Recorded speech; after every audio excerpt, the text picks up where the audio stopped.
நம்முடைய தொழுகைகளில் ஃபரல்கள் இருக்கின்றன, வாஜிபுகள் இருக்கின்றன, சுன்னத்துக்கள் முஸ்தபுகள் எல்லாம் இருக்கின்றன. ஃபரலை நாம் விட்டால் தொழுகை கூடாது. வாஜிபை விட்டால் சஜ்தா சஹு செய்ய வேண்டும். சுன்னத்துக்களை விட்டால் அதற்கான சவாபுகள் பறிபோகும். முஸ்தபுகளை விட்டால் அல்லாஹ் நாடினால் நமக்கு அருள் பாலிப்பான், நன்மை வழங்குவான். ஃபரல்கள் என்ன என்பது ஓரளவுக்கு நமக்கு தெரிந்திருக்கிறது. தக்பீர் தஹ்ரீமாவோடு நிற்கிறோமே, குனிகிறோமே, சஜ்தா செய்கிறோமே, தஷஹூத் இருக்கிறோமே, இதெல்லாம் ஃபரல்களாக இருக்கின்றன. வாஜிபுகள் சற்று விரிவான விஷயங்களாக இருக்கிறது, நாம் தெரிந்து கொள்ள வேண்டிய விஷயங்களாக இருக்கிறது. 18 விஷயங்கள் இருக்கிறது, அதில் சில விஷயங்கள் நாம் தெரிந்து கொள்வோம். ஃபரல்கள் நிறைவேற்றாவிட்டால், தவறிவிட்டால் தொழுகையை கூடாமல் போய்விடும், தொழுகை பாத்திலாகிவிடும், ஃபசாதாகிவிடும். ஆனால் வாஜிபுகளில் குறைகள் செய்தால், வாஜிபுகளை விட்டுவிட்டால் நாம் சஜ்தா சஹு செய்யும் நிலை உண்டாகும். தொழுகை பாத்திலாகாது, தொழுகை கூடாமல் போகாது. மாறாக தொழுகையினுடைய கடைசியிலே சஜ்தா சஹு, தஷஹூத் ஓதியதற்கு பின்னாலே வலது பக்கம் சலாம், ஒரு முறை சலாம் கொடுத்துவிட்டு 2 முறை சஜ்தா செய்து பின்பு கடைசி இருப்பு நாம் முழுமையாக இருக்க வேண்டும். அதான் சஜ்தா சஹு. இந்த வாஜிபுகள் என்ன? முதலாவதாக நாம் தொழுகையிலே அல்ஹம்து சூரா ஓதுகிறோமே, அதைத் தொடர்ந்து லம்மு சூரா, துணை சூரா ஓதுகிறோமே, இதெல்லாம் வாஜிபுகளாக இருக்கிறது. இதை நாம் விட்டுவிடக்கூடாது. விட்டால் நாம் சஜ்தா சஹு செய்ய வேண்டும். அல்ஹம்து சூரா, ஷாஃபிமார்களிடத்திலே அல்ஹம்து சூராவிலே வார்த்தைகள் தவறினாலே தொழுகை கூடாமல் போய்விடும்.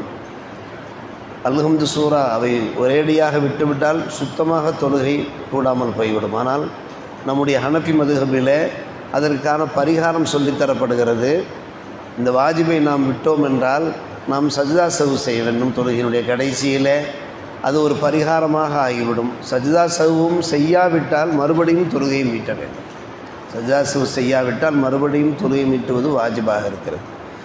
அல்ஹம்து சூரா, அதை தொடர்ந்து ஓதுகிற துணை சூறாவெல்லாம் அது வாஜிபிலே கட்டுப்பட்டதாக இருக்கிறது. அது நாம் நிறைவேற்றுகிற, அது ஃபர்லு தொழுகையாக இருக்கட்டும், வித்ருடைய தொழுகைகளாக இருக்கட்டும், நஃபில் தொழுகையாக இருக்கட்டும், எல்லா தொழுகையிலையுமே இது வாஜிபு தான். அடுத்தபடியாக நாம் அல்ஹம்து சூராவை முதலில் ஓதி துணை சூறாவை 2வதாக ஓத வேண்டும். தவறி முதலிலே நாம் துணை சூறாவை ஓதிவிட்டு 2வதாக அல்ஹம்து சூரா ஓதினோம் என்றாலும், சற்று முன் பின் செய்தாலும் கூட வாஜிப் நிறைவேறாது, சஜ்தா சஹு செய்ய வேண்டும். அடுத்து 3வதாக நாம் சஜ்தா செய்கிற போது நல்ல முறையில் சஜ்தா செய்ய வேண்டும். ஏனோ தானோ இன்னும் நாம் சஜ்தா செய்ய முடியாது. நாம் அன்றைக்கே பேசி கொண்டிருந்தோம், நம்முடைய முழங்கால் பதிய வேண்டும், நம்முடைய கால்களுடைய அந்த விரல்கள் தரையிலே பதிய வேண்டும், நம்முடைய கைகள், உள்ளங்கைகள் பதிய வேண்டும். இதை தாண்டி நம்முடைய நெற்றி, நம்முடைய தரையிலே பதிய வேண்டும். நெற்றி மட்டும் பதிந்தால் போதுமாகாது. சில சமயங்களில் மூக்கை பதிவு செய்வதிலே நாம் பின்தங்கி இருப்போம், சிரமங்கள் ஏற்படலாம். என்றாலும் கூட சற்று முயற்சி எடுத்துக்கொள்ள வேண்டும். நெத்தியும் அன்ஃபு என்று சொல்லுகிற அந்த மூக்கும் பதிவு செய்வது அது வாஜிபாக இருக்கிறது. வல்லம்முல் அன்ஃபி லில் ஜபஹத்தி ஃபி சுஜூத், ஜபஹத்தோடு அன்ஃபை சேர்ப்பது, ஜபஹத் நெற்றி, அன்ஃப் மூக், இந்த இரண்டையும் சேர்த்து சஜ்தா செய்வது இருக்கிறத அது வாஜிபாக இருக்கிறது. அதே போன்றுதான் நாம் அந்த சஜ்தாக்கெல்லாம் செய்கிற போது தொழுகையில் இடைவெளி இல்லாமல் செய்ய வேண்டும். ஒவ்வொரு ரக்காத்துக்கும் 2 சஜ்தா செய்கிறோம். ஒவ்வொரு ரக்காத்துக்கும் 2 சஜ்தா செய்கிற போது முதல் சஜ்தா செய்துவிட்டு நாம் எழுந்து அமர்ந்து விட்டோம் என்றால் அமைதியாக நிம்மதியாக தொழ வேண்டும். அது முக்கியமான ஒரு விஷயம். ஆனால் 2வது சஜ்தா அதற்கு பின்னால் தொடர்ந்து செய்துவிட வேண்டும், தாமதித்து விடக்கூடாது. சில சமயங்களிலே 2வது சஜ்தா செய்தோம் என்று எண்ணியிருப்போம். குறிப்பாக சேர்களிலே இஷாரா மூலமாக தொடக்கூடியவர்களுக்கு அந்த மாதிரியான டவுட்டு உண்டாகும். ஆனால் நாம் அந்த 2வது சஜ்தா செய்திருக்கவில்லை என்கின்ற எண்ணம் நமக்கு வருமானால் தொழுகையினுடைய கடைசியிலே அந்த சஜ்தாவை செய்ய வேண்டும். அது மிக முக்கியம். அது ஃபரலிலே கட்டுப்பட்டதாக இருக்கிறது. 2 சஜ்தாவுமே ஃபரலிலே கட்டுப்பட்டதாக இருக்கிறது. எனவே நாம் என்ன செய்ய வேண்டும்? தொழுகையினுடைய கடைசியிலே தஷஹுது இருந்ததற்கு பின்னாலே ஒரு சஜ்தா செய்துவிட வேண்டும். சஜ்தா செய்துவிட்டு மறுபடியும் முழு இருப்பு இருக்க வேண்டும். இருப்பு இருந்து சஜ்தா சவு செய்ய வேண்டும். முழு இருப்பு இருந்து சஜ்தா சவு செய்ய வேண்டும். முதலில் அந்த விட்டு போன சஜ்தாவை செய்தோம். பின்பு முழுமையான முறையில் தஷஹுது இருந்து நாம் சஜ்தா சவு செய்ய வேண்டும். இது யாருக்காவது எப்போதாவது ஏற்படுகிற ஒரு விஷயம்தான். ஆனால் தொழுகையிலே எச்சரிக்கை வேண்டும், கவனம் வேண்டும். நமக்கு நாம் சஜ்தா செய்தோமா இல்லையா என்கிற குழப்பம் இல்லாதவாறு தொழுகையில் முழு ஈடுபாட்டோடு நாம் தொழுதோம் என்றால் இந்த பிரச்சனைக்கு வேலை கிடையாது. அடுத்தபடியாக இத்மீனானும் ஃபில் அர்கானி செய்கின்ற அந்த ருக்குனுகளில் உள்பறுகளில் அமைதியாக நிம்மதியாக தொழ வேண்டும். அதற்கென்று நாம் நேரம் எதற்கெல்லாம் நாம் நேரம் ஒதுக்குவோம். ஆனால் தொழுகையை மட்டும் வேகமாக தொழுது விட்டு புறப்பட பார்ப்போம். அது ஒருபோதும் கூடவே கூடாது. அப்போதான் மனசாந்தியே ஏற்படும். நம்ம மன அமைதியாக நாம் தொழுகிற போது தான் தொழுகை முடித்ததற்கு பின்னாலே அல்லாஹ் நமக்கு ஒரு ஆத்ம திருப்தியை ஏற்படுத்துவான். மனசில் ஒரு சந்தோஷம், நாம் நல்ல முறையில் தொழுதோம் என்கிற ஒரு சந்தோஷம் ஏற்பட்டாலே அது நல்ல முறையில் தொழுதோம் என்பதுக்கு பொருள். நிற்கிற போது நல்ல முறையில் நின்று அல்ஹம்து சூரா எல்லாம் நல்லபடியாக ஓதி ருக்குவுக்கு போய் ருக்குவில் நல்ல முறையில் தஸ்பீ ஓதி நம்முடைய அந்த முதுகை எப்படி வைக்க வேண்டுமோ, வளைக்காமல் நெளிக்காமல் வைக்க வேண்டுமோ, பின்பு எழுந்து முழுமையாக நின்று வேகமாக நின்ற உடனே வேகமாக நாம் ருக்குவுக்கு செல்லக்கூடாது, சுஜூதுக்கு செல்லக்கூடாது. முழுமையாக நாம் நல்ல முறையில் நம்முடைய உறுப்புகளெல்லாம் அதனுடைய இடத்திற்கு சென்று விட வேண்டும். ஹதீஸ்கள் அப்படியே வருகிறது. நாம் குனிகிற போது நிமிருகிற போது நம்முடைய உடம்பில் உள்ள மூட்டுக்கள் வளைகிறது, நெளிகிறது.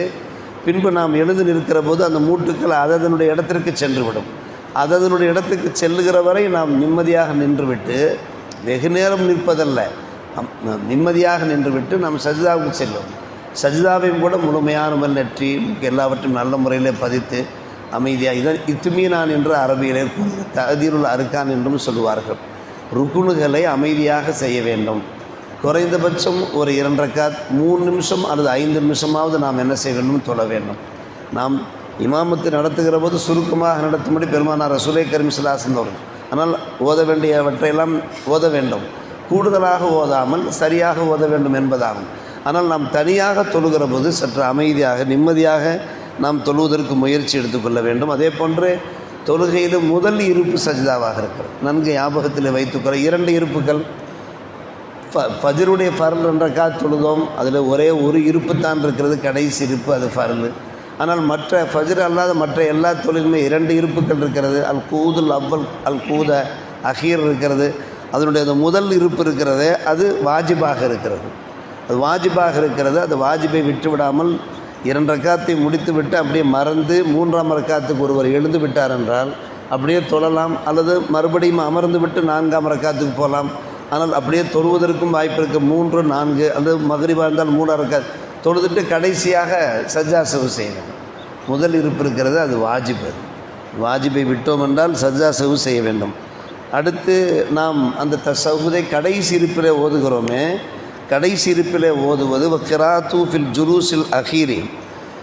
ஃபில் ஜுலூஸில் அஹீரி கடைசி இருப்பிலே ஓதுவது இருக்கிறதே, அதுவும் அந்த தஷஹுது ஓதுவது என்னவாக இருக்கிறது? வாஜிபாக இருக்கிறது. நாம் அமர்ந்து விட்டோம் என்றாலே ஃபர்லு கூடிவிடும். தஷஹுத் அளவுக்கு அமர்ந்து விட்டாலே கூடிவிடும், ஃபர்ல் நிறைவேறிவிடும். ஆனால் அதில் தஷஹுத் ஓதுவது வாஜிபாக இருக்கிறது. அந்த ஓதுவது பற்றி சொல்கிறார்கள், அது வாஜிப், ஓதாமல் இருக்கக்கூடாது. அடுத்தபடியாக நாம் அந்த 2ஆம் ரக்காத்து முடிந்ததற்கு பின்னாலே முடிந்தவுடனே நாம் எழுந்து விட வேண்டும். அதற்கு பின்பு சலவாத்தை சேர்க்கக்கூடாது. 4ஆவது ரக்காத்தில் தான் சலவாத்து ஓத வேண்டும். அப்படி சலவாத்தும் ஓதாமல் ஒன்றும் ஓதாமல் அப்படியே அமைதியாக அமர்ந்து விட்டு ஏதாவது வீட்டை பற்றி நினைத்து விட்டு கடை நண்பர்கள் சகாக்களை நினைத்து விட்டு பொறுமையாக இருந்தோம்னா சஜ்ஜா செய்ய வேண்டிய நிலைமை உண்டாகிவிடும். வல்கியாம் இல்லை சாலிசா மின் கைரி தராகின் பாத தஷஹுத். தஷஹுதுக்கு பின்னாலே தாமதமின்றி 3ஆம் ரக்காத்துக்கு எழுவது வாஜிபாக இருக்கிறது. அடுத்தபடியாக அது எல்லாருமே அஸ்ஸலாமு அலைக்கும் வரஹ்மத்துல்லாஹ்ங்கிறதுல சலாம் என்ற வார்த்தை தான் பயன்படுத்த வேண்டுமே தவிர மறந்து நாம் வேறு வார்த்தைகளை பயன்படுத்தி விடக்கூடாது. பித்ருவாஜிபை தொழுகிறோமே, குனூத்து வாஜிபாக இருக்கிறது. குனூத்து வாஜிபாக இருக்கிறது.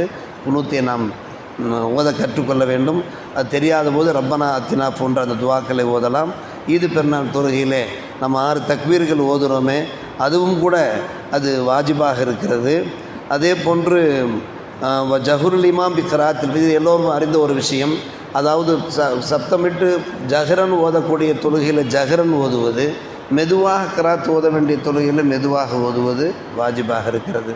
லொஹரிலே சத்தம் போட்டு ஓதிவிடக்கூடாது. அசரிலே இமாமத்து பண்ணக்கூடியவர்கள், தனியாக தொழக்கூடியவர்களும் இஸ்ராராகத்தான் அமைதியாகத்தான் தொழ வேண்டும்.